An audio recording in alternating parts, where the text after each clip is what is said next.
Thank you, Michael. I always wanted to know how to do that Bollywood Thank you. dancing. Thanks, Mike. Have to Amazing. practice now. Yeah. Our next speaker, Thanks. I'm going to describe him first and then I'll ask him to come to the stage. Raja is a well-known global fintech leader focusing on investments and mentorships in early-stage ventures around social, mobile, analytics and cloud. He's had a diverse career, having worked with leading financial service institutions, global consulting firms, service providers, and is the founder CTO of successful startup firms. Raja has been active in the NGO circuit. He's been responsible for building and managing schools for tsunami-affected southern India and raising considerable funds to enact construction and sustainable operations. Raja was awarded the GE Rotary Peace Prize and recognised as a Paul Harris Fellow for his efforts. Raja has been closely associated with the AIBC for several years and before being elected president, chaired the ICT chapter in New South Wales for 2 years. Would you please welcome our host, the president of the AIBC, Raja Venkateswar.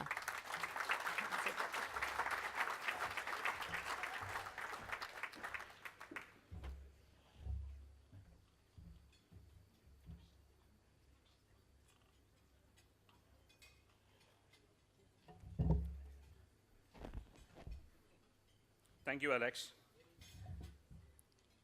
I can't dance. I can't do even those 3 simple steps Michael taught all of us. God created me with 2 left feet. And as one of my other friends told me, I can only dance to my wife's tunes.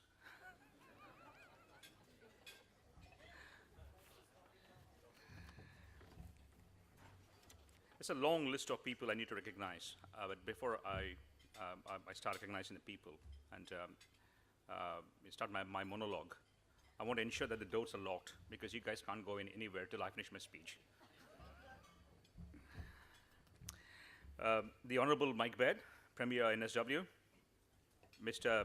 Tulsi Tanti, CMD of Sislon, Dr. Bahare from the CGI office in Sydney, Honorable Barry O'Farrell, former Premier NSW, Honorable Andrew Stoner, Honorable Jody Mackay, MP, Honorable Ernst Wong, MLC, Councillor Raj Datta, Councillor Gurdeep Singh, Dr. Harinath, Mr. Nihal Gupta, Rhonda Piggott, thank you, DFAT, Elena Kirilova from Austrade,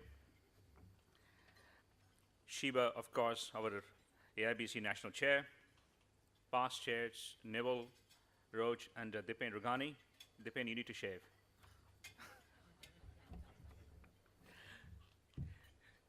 AIBC ACT President Deepak Rajgupta, thank you for making the time to come here, Deepak. Mr. Ed Box from CBA, and my good friend Gunjan Pagare from CBA too. Mr. Philip Curry, CEO Adventist Healthcare. Barbara Ward, the lovely lady who was so helpful to us from Adventist Healthcare too. James Wallace, do I see you around somewhere? Oh, there you are. James, we are doing India Next. James is the founder, CEO of Life Challenge. It's an incredible TV show, and we are doing India Next with him. Dr. Deborah Bunker, my teacher, philosopher, and guide. Hopefully, I do get my PhD, till I go up there. And of course, Michael Kasprowitz. He has so many strings to his bow. He even dances well.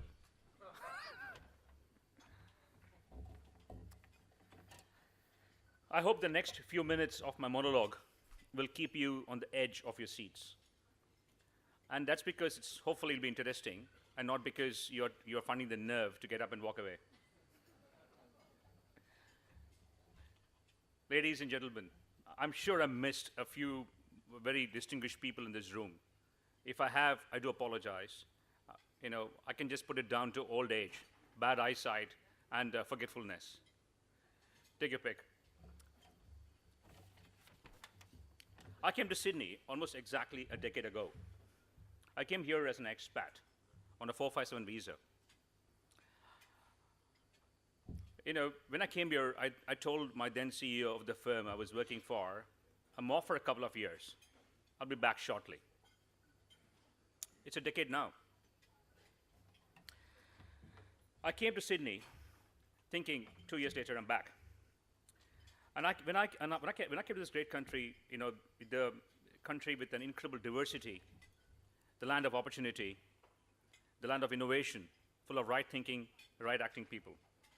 The country that gave us Wi-Fi, through which I think a couple of you are actually streaming this event live on Facebook. Because I was just tagged on one of them. And I think that pace of innovation, I don't think is slowing at all. I was just reading about these two unique kids in Brisbane, again Queensland, my friend, who are doing some incredible work around cosmetics. They are taking on the world. Two unique kids, brilliant. Well, it's 2 years has become 10 years, and I had to head back. I think it's a similar story to many of us here in this room. Many of us here came from a land of dreams and romance, of fabulous wealth and fabulous poverty, of splendor and rags, of palaces and hovels, the country of 100 nations and 100 tongues, 1,000 religions and 2 million gods, cradle of the human race, birthplace of human speech, mother of history, grandmother of legend, great-grandmother of tradition. I didn't write it. Okay? I lack the literary nous to write something so erudite. I'm illiterate after all. But it was written by Mark Twain in 1887. And I'm just thinking how relevant it is even today.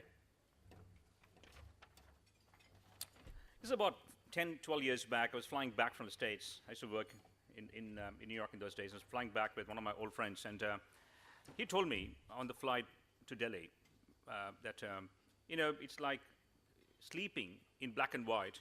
And when you land in Delhi, it is like you're suddenly awake in color.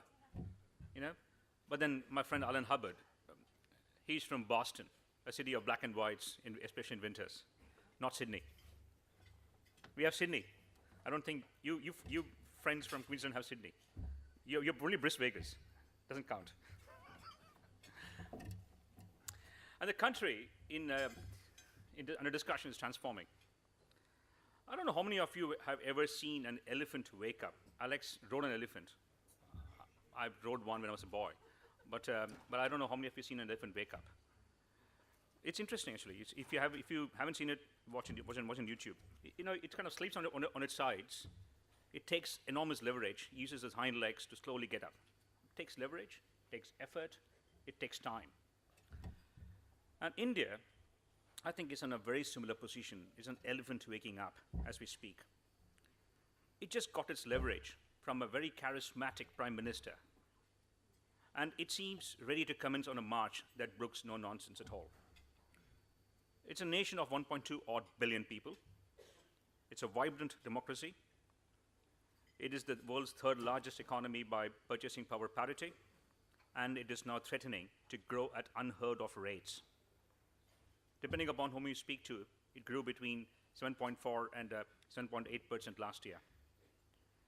We had a great event on GST, and Dennis is here from the team which did the great presentation. And GST will add, give or take, 80, 90 basis points to it at the very minimum. A good monsoon typically adds, again, between 90 to 100 basis points to the economy growth. I'll leave you, friends, with the maths. And I think it's essential that we, in this land of innovation, wake up and understand and take advantage of this huge opportunity in front of us, like we so spectacularly did when the dragon woke up and commenced on its journey of transformation. But I think, it'll be fallacy to believe that the growth will be of similar dimensions. I think the Indian growth will be built on internal consumption, which, by the way, grew about a fifth in the last 15 months. I think it'll be built on small, medium-sized engineering institutions as opposed to large steel plants. India has got a tenth of the steel productions of China, and do we really need more steel plants? Not sure. I think thirdly, it'll be built on services. It'll be built on a knowledge-led, technology-led economy. And thus, our challenge in Australia to build and leverage this growth will be very different. the approach needs to be beyond just resources. And especially at a time when you actually see the world's global trade decreasing. The Baltic Dry Index is at 30-year-old low levels. The last time I saw Baltic Dry indices at those rates, I was wearing half pants to school. And it's a long, long time back. I'm an old man now. Last year at AIA, I dwelt at length on some of the opportunities in front of us to exponentially increase cross-border trade. While we have seen an increase, I think 3.x% isn't much to write home about. And much water has flown under the bridge in the last 12 months. The world's focus has been on Brexit and its impact on macroeconomy. And in fact, in India Watch, you'll find one of my articles on it. And thankfully, this is a business discussion, and we're talking Brexit, not Brangelina. Okay. However, I think the bigger worry for me, at least, is the state of the EU and the Chinese debt. We know the Italian banks are reasonably insolvent. And mind you, Italy never had a housing price boom. Deutsche Bank is sitting on a derivative asset base that is give or take 14 times the German economy. We all know what happened when we saw similar multiples about a decade back in a different country. China sits on debt multiples roughly similar to what we saw in Japan 2.5 decades ago. Again, we know what's happening in Japan for the last 2.5 decades. And icing on the cake, America goes to election. Fun and games. Well, there are a lot of dark clouds in the horizon, but I think the business landscape, as usual, is full of opportunities. If you can take risks, if you understand how to make a play, create value, drive value, there are significant number of opportunities in today's market. And I think the global macroeconomic positions calls for India to grow exponentially. It's the world's largest demographic dividend country, with give or take between 800 to 850 million people of workable age. So what does it mean? I think I see an influx of FDI into India. India has already overtaken China and US as the largest FDI destination, especially if the government's focus on reform, transform, perform, Mr. Modi's three-point agenda, if it continues, it'll be fantastic. What happens then? Usually this means that the rupee strengthens, and which means that we all get better returns on dollar-denominated asset classes. And I think Australia, as a close demographic neighbor, separated only by the Indian Ocean, is geographically ideally placed to take enormous advantage of this. A case to point is actually LNG. It's a great example. Today, give or take 3/4 to 4/5 of India's LNG requirements are met by Qatar or countries in the Middle East. When the Australian investments in the basin start yielding results, Australia will overtake Qatar. And this can actually happen in the next 3 to 4 years. This could be a truly transformational opportunity for us. And I think that hopefully will start doubling trade in every 3 or 4 years between India and Australia. And I think in that, NSW will play a very key role with a third of the Australian GDP and the hub of financial services firms. This has to play a key role. But for me, more importantly, Sydney is a beautiful city. I would live in Brisbane. But then, as Michael was saying very, very clearly, we all need to change, and we all need to think differently. As an old trader, think of this. The share price of one of Australia's biggest stocks, AIA, actually increased significantly on the day they announced they are moving out of Asia and China, parts of Asia and China. Now, what does it tell us? It tells me, at least, that the equity analysts don't really trust us Aussie businessmen of taking leverage or understanding Asian business at all. That's what it tells me, at least. Well, if you want more research of this nature, and there's a lot of numbers I can throw up. Just visit the AIBC website. You'll find a lot of good data. And if you remember, go to the member section. You'll find some absolutely incredible analysis by CBA available for all of us. Thanks, Ed. Thanks, Gunjan, for that analysis you guys did. Well, at the same time, there's opportunity out there, but no one accused India of being the easiest place in the world to do business with. No one accused that, right? And I think that's where we in AIBC come in. At the end of the day, to understand a nation of 100 tongues, as Mark Twain beautifully put in, and a nation where 2/3 of the electorate actually goes to vote in an election without any force at all, it has to be a complex place to do business in. I think that's where we in AIBC will prove very important to all of you who are keen to do business with India. I'm sure Shiva will talk about in some more detail on some of the great delegations we have leading to India in the early the next year. This year has been incredibly interesting at AIBC, like almost every year. We were honored with the presence of the Indian Finance Minister, who addressed a members' event with over 100 people attending to discuss Indian budget. At a more personal level, I was very happy to welcome Mr. S.P. Shukla, my old college alumni and senior, who is the president of Mahindra Aerospace, to address us members out here. But the two things in particular I really want to touch upon. Number one is, I think Shiba's election as national chair has been great. I think it's time we had a woman chairman to start with. Thank you, Shiba. It's good stuff.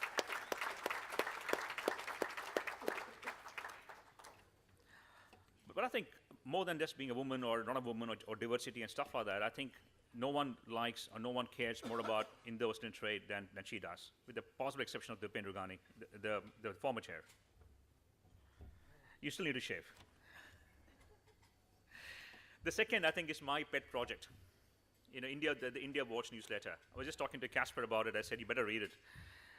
Last year at the AIA, I made a reference to commencing a thought paper on Indo-Western trade. I think, you know, we had about 1,500 copies downloaded from our website. It's not too bad for a first-timer. I got about 26 or 27 emails from people either telling me it's crap or telling me it's very good or giving me some ideas. All I told people who give me brickbats is saying that, please send me more. It just helps me improve so that the next newsletter is even better. And a lot more at AIBC is on the anvil, including a monthly boardroom event organized by the Professional Services chapter. This evening is a culmination of some very hard work from several folks. I think Samir Arora and Shiba Nankura to start with. Thank you, both of you. Samir, you just went from being a vice president to a wise man. The NSW committee, which manages us, is fantastic. They've been absolutely brilliant. Can I ask all of you to please stand up? Stuart, John, Paul, Rana, Raj, Caroline, Umra Miss, Samir, please. Rana Pala, Raj Nanda, great guys, thanks a lot. You guys have been fantastic, thank you. Nothing in the AIBC works without Sam Dutt, who runs our secretariat. Sam, thank you.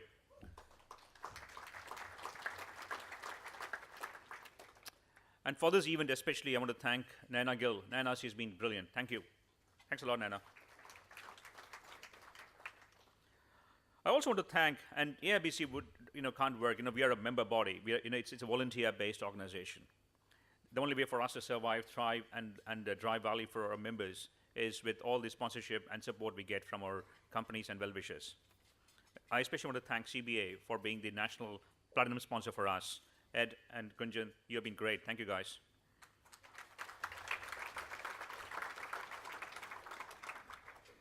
I want to thank the Sydney Adventist for the major support for us this year. Thank you, Philip. I really look forward to hearing from you later in the evening. And Barbara, thank you for everything. Thanks to Emphasis, our silver sponsor, my old friend Abhijit. Yeah, it's because I'm old and Abhijit is a friend. That's fine.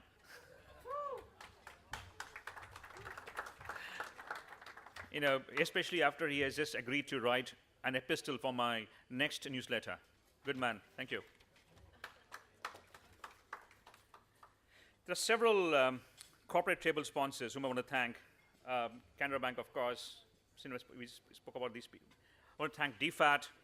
I want to thank Weapon Industry, UNSW, Fragoman, EMC. John, thank you, my friend. Multi Connections, Shiba, thank you. Cognizant, Pankaj and team, thanks, guys. TCS, Darren, thank you. Cher, Barbara again, thank you, Barbara. Grant Thornton, Rana, thank you. Bank of Baroda, Mr. Rangarajan and Pradeep Desai, great guys, thank you. Capgemini, Rekha, thank you. Sumo Global, Vishal, where are you, my friend? Good man, thank you. Friedman, Gopalan, Mittu. Good stuff. And Gagana, where are you hiding? The NSWIC chapter. Good show, guys. And I also want to thank Pawan Luthra and his incredible team at the Indian Link. They printed the India Watch newsletter in 48 hours for us. Thank you, guys. Good stuff. A special thank you to our silent auction partners, the Australia Cruise Group, ABS, Nanda Hobbs. That's a fantastic piece of work which Raj Nanda is so kindly offering to AIBC. Thank you, Raj. And Canara Bank from one great fast bowler. AIBC is a member-based organization. We encourage all members interested in actively contributing to AIBC to please contact us. There are membership forms available on most tables. If you're not a member, I suggest, I can beg, borrow, steal, whatever you want me to do, to become a member. I hope all of you have an enjoyable evening, and I look forward to talking to all of you over the course of the evening today. Thank you.